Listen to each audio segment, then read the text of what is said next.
Oh, Levi, you going for a belly rub? It's actually not your belly, it's your chest, isn't it? Chest rub. Oh, Mrs. Jealous now. These are funny dogs, aren't they? How are you doing? I'm Martin from Gardens for Life, and I'm here in the garden on this wonderful autumn evening. It is almost winter and the summer is certainly over at this point. We have temperatures of 10 degrees now roughly, although today I'm getting away with a jumper and no jacket. We are going to do a quick tour of this garden. I'm barely able to even actually walk through here because the paths are quite covered now with productivity or productive plants. It's okay though, because I didn't really need to go through here. I didn't really need to do any weeding or any planting or watering here over the last 4 months. This garden was planted up in April and the one further on was planted up in May, and it has really come along. We have different types of rhubarb here. We have some oca, which is a tuberous oxalis. It's a nice plant which is available for the winter in November. Look at this Nero or Black Tuscany. That one stays really good quality through the winter months, so we don't have to actually store it. And I also grew some Swedes this year, just to see what they're like. That's them here. So apparently these store better than the turnip. We've never eaten Swedes before, so it's going to be a bit of a challenge or an experience, but I'm sure they'll be fine. I'm sure they'll be nice. And most importantly, they'll be fresh as well. So we'll just leave them here in situ until we're going to harvest them. Same as all the rest of the plants in this garden. We're not going to bother harvesting them and preserving them. We're just going to leave them out there. The best way to preserve your food is actually to store it alive. So we're just going to leave all of the kales, all the tubers and everything out here, except for the oca and the yacon, because those are not frost hardy. So we got to store those somewhere without frost.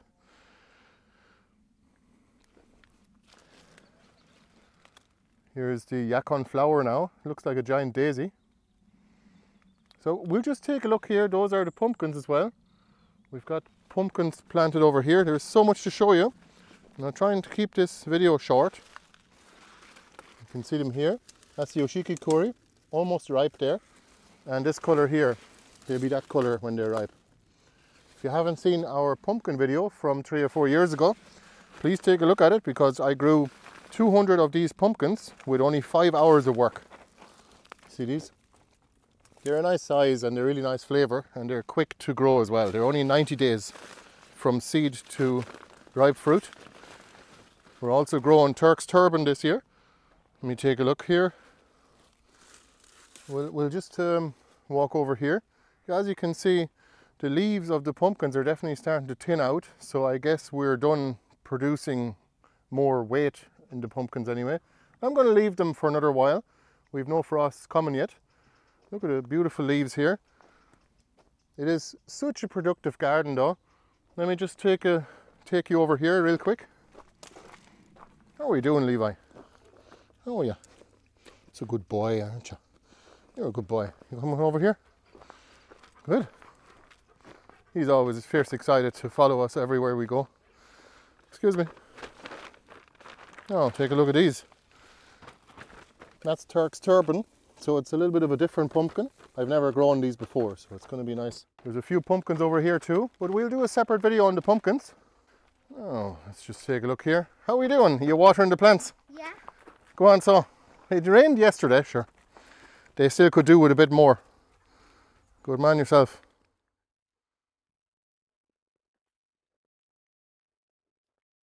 All right.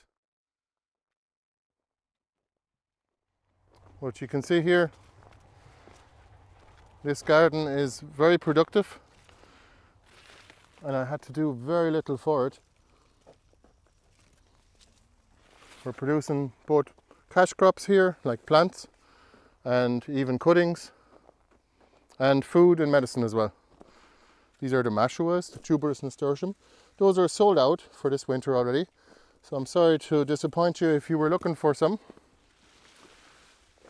We may have some more later in December, but for now they're all sold out anyway.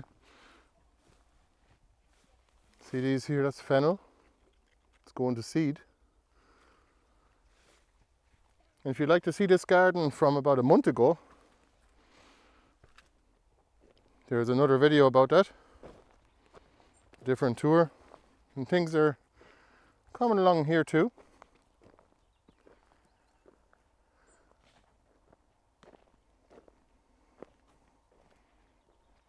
It's an ocean of ochre and comfrey and yacon. And a few courgettes thrown in the middle. We're just letting these courgettes go. I just gave up trying to fight the fight of harvesting the courgettes on time. I just left them. They're going to go to seed and we can share the seeds at the next seed and plant swap. That's fine. Here's some comfrey cuttings that I planted directly in the ground only about 6 weeks ago, and you can see they're growing. They develop very quickly and the crowns develop much faster. These are crown pieces. They're growing very quick and they're doing very well. And also comfrey is sold out completely this year already for this winter anyway. These are the yacons. What do you think of the new garden? What do you think? Oh, good boy, Levi. The willows are starting to lose the leaves too here in the shelter belt beside the garden. So soon we'll be harvesting those too.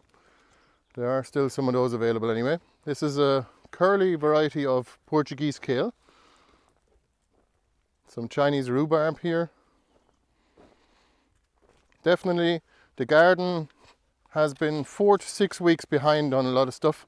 But it doesn't bother us with our tuberous crops or our perennial crops here in the garden too. But definitely for things that go to fruit like the corn, it's not great. I'll show you one here because I know it's not going to ripen at this stage anyway. Hang on.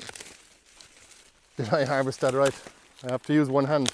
Quick tip on slugs, don't leave dead plant material around. They'll eat it, even if it's tough. Of course, you're attracting them then.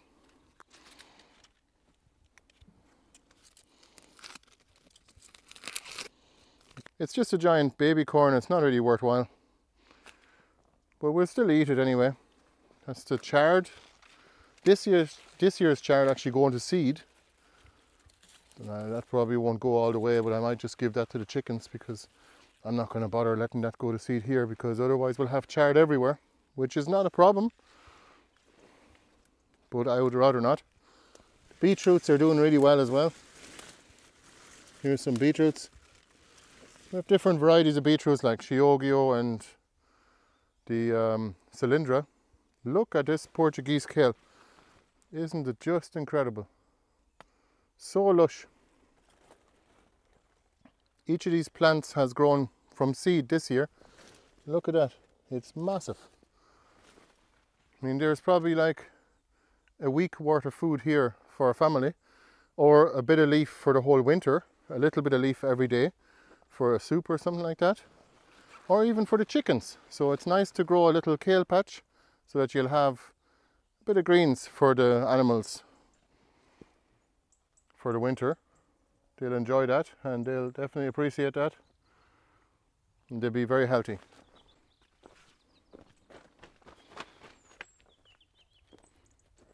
Some comfrey here.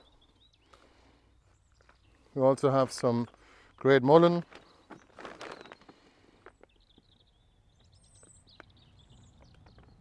Always a nice plant to have. We're harvesting the seeds of that, and as always we're sending out great mullein seeds with every order this winter. And we always like to give everyone great mullein seeds, anyone we meet really, at least people who are into gardening anyway. And that's a Irish wildflower or European wildflower, and it's also very useful as a medicinal herb as well. So the great mullein is always worth having, and it spreads by itself, so it's actually a good plant to have in your garden. It's great for the insects as well. It flowers for a very long period of time, something like 3 months I think. Let's take a look at this area here. We got kohlrabis here as well. That's super schmelz.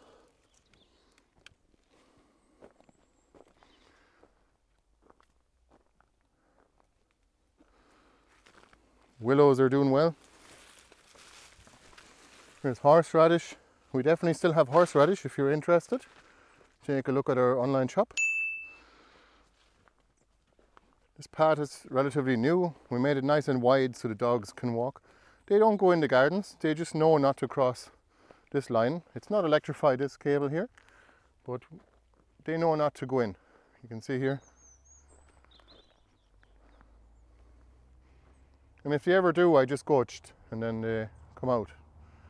They know not to go there. Look at all these plants here. Some mixed colour oriental poppies and giant fuchsia. This is new too.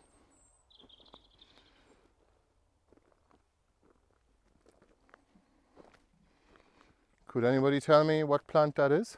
I'd appreciate that. Is it gazania or something like that? I'm not sure. This is actually a willow. That's kami willow. That's a special one. But the purple flowers are not a part of the willow. This is the purple tree spinach. Planted a little late, and that's why it's only small. Again, this is all mashuas here. Definitely a very big kohlrabi here. They're really nice. I might actually harvest one of those and eat those for eat one for dinner. You can see here the wood chips are doing well. They're still very dry actually. They're easy to move. So once they get soaked with water, they're harder to move, of course. Makes them heavier. This is already part of the other garden. So that's the new garden. That is the new garden as far as the eye can see. I'm very happy with that. That took about, let me think now, I think it was about 5 or 6 loads of compost now. Actually 7 15 tons of compost. So about 100 tons of compost to make this garden, but it is so productive. And I'm sure it's only going to get even better next year because the worms will have improved the compost. And the local ecosystem really appreciates that boost of fertility. And especially the insects, they love all the comfrey that we're planting here and various different plants. There's a few bees over here actually in the comfrey. I wonder, do the courgettes cross-pollinate with the pumpkin and contaminate the seeds? If you could let me know in the comments, that would be very helpful. This area here is not quite finished, but we have a plan to get that done too. Look at the size of this yacon plant. We're going to have a great yacon harvest this year. Soft. I hope you enjoyed that little video, and if you'd like to support us, you can buy plants or cuttings on our online shop, or some of the tuberous perennial vegetables as well.